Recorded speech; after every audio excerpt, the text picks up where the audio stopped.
In the small town in the western of Sumatra, there is a towering hill in the middle of which there is a beautiful and stunning street, which its name is Kelok Sembilan.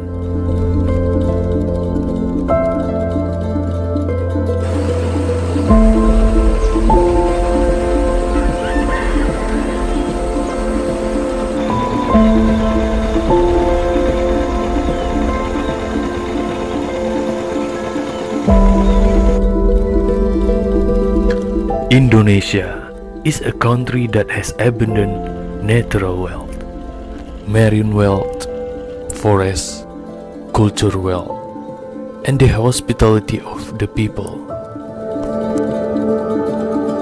which make many people want to see the diversity.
All is not about the abundance of natural wealth that we have, but how we take care of it.